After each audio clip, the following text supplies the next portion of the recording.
Pero agradecerle la invitación. Esto era un compromiso pendiente que teníamos desde Villa Ocampo. Y me han invitado para charlar un poco en torno a la política agropecuaria de nuestro gobierno. Y yo pensaba, voy a usar el pizarrón un poquito para tirar algunas cifras y la principal tarea nuestra es construir el sentido de las decisiones políticas. Es decir, yo creo que lo que nos pasó a nosotros en los últimos años fue no pudimos transmitir el sentido de las decisiones que tomábamos. Y yo pensaba, aquello genial del general Perón que decía, la política necesita un ejecutor y 1000 predicadores.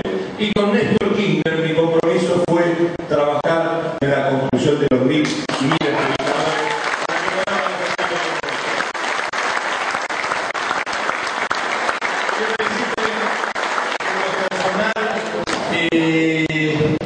Agustín Rossi es un dirigente de mi generación que expresa mejor que nadie los sueños postergados que teníamos muchas veces los peronistas, la añoranza y el compromiso de luchar por una sociedad más justa. Y es uno de los mejores referentes, no solamente intelectual, sino moral, que en tiempos difíciles supo dar razón de su esperanza. Por eso me siento orgulloso de compartir esta jornada con él.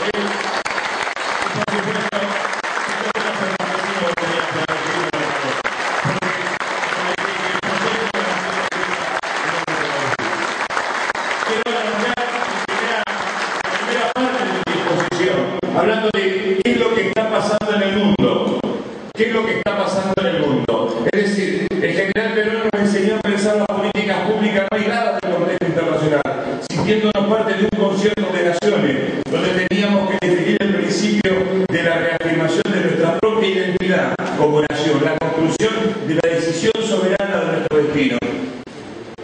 Con la llegada de Néstor Kirchner a la Argentina, la reafirmación de la soberanía nacional tuvo dos puntos de eje, muy sencillos, que podríamos resumirlo en dos palabras en términos económicos. El superávit externo, la negociación con la deuda externa permitió que la Argentina dejara de ser el sirviente de los grupos internacionales y viviera pagando, el esfuerzo nacional se fuera en el cumplimiento de las obligaciones financieras internacionales.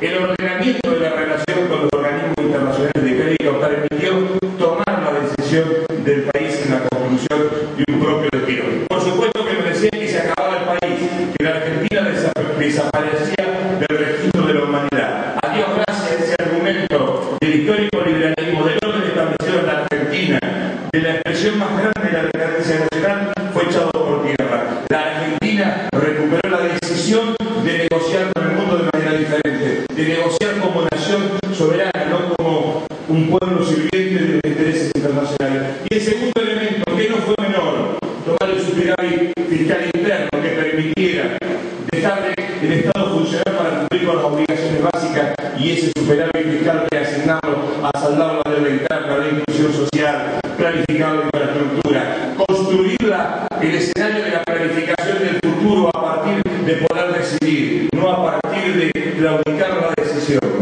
Estos dos elementos, no quiero entrar en temas particulares, nos plantean a la Argentina como una nación soberana que mira el mundo. ¿Qué pasó en los últimos años en el mundo? La población actual en el mundo, según la FAO, es de 6.500 millones de habitantes, de las cuales 1.000 millones de habitantes se mueren de hambre.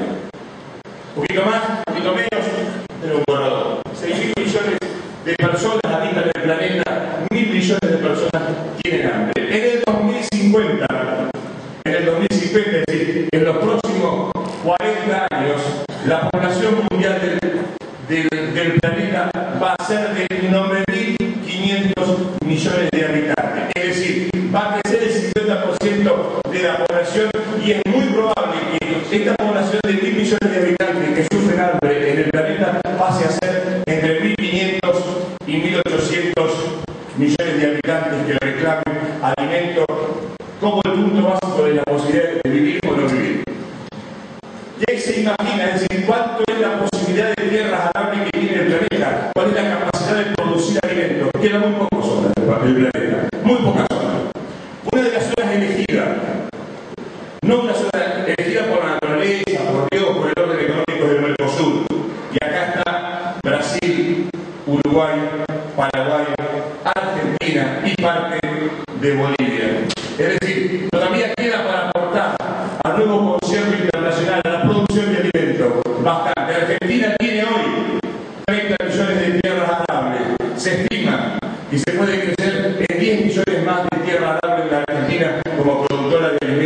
productora de proteína. ¿Alcanza esto para cubrir la demanda mundial? No, no alcanza.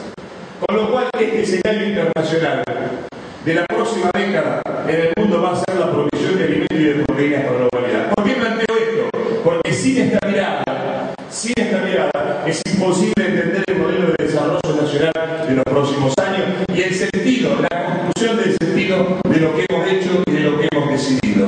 Argentina se plantea, obviamente, y quiero cambiar un concepto básico, tal cual lo plantea la CEPAL. Argentina aspira a dejar de ser, salir de atrás de la cosechadora y llegar a la góndola, es decir, dejar de exportar productos primarios antiguos como la época de la colonia y tratar de exportar valor agregado que genere trabajo, generación de riqueza.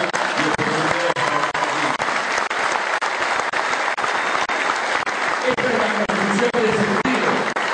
Por eso es muy importante, no la cifra, sino la razón del sentido, la visión, la filosofía con la cual uno aborda las decisiones que se han tomado. Esto está pasando en el mundo. Hay algunos datos que me parece importante tenerlo presente. China. ¿Qué significa China?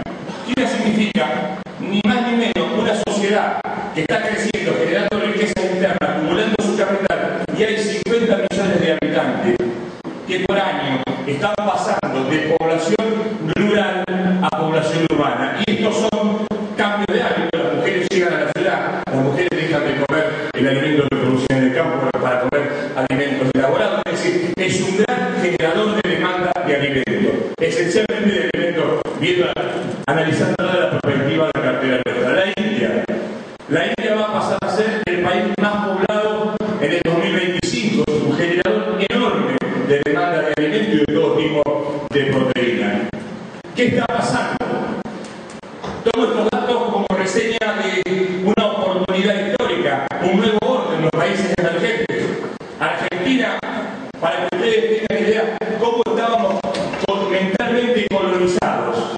Los destinos, las agregadurías agrícolas de la Argentina eran en Estados Unidos, eran en la Unión Europea y eran en Brasil. Nosotros definimos con Brasil, a partir de Néstor Kirchner, la nueva agenda estratégica.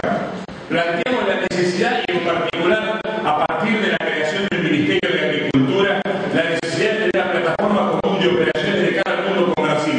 Argentina y Brasil, si se juntan, son los principales productores de soja del planeta, es decir, la principal producción de soja del planeta lo podríamos perfectamente hacer con Argentina y Brasil, como muy bien lo plantea, por ejemplo, Amuchasti, que la posibilidad de empezar a profundizar la decisión soberana y construir el modelo de la soja sudamericana. Esto se está trabajando, es decir, construir un alimento, una proteína que tenga nuestro sello y que condicione los mercados internacionales a partir de una logística común y de una plataforma común de operaciones con Brasil.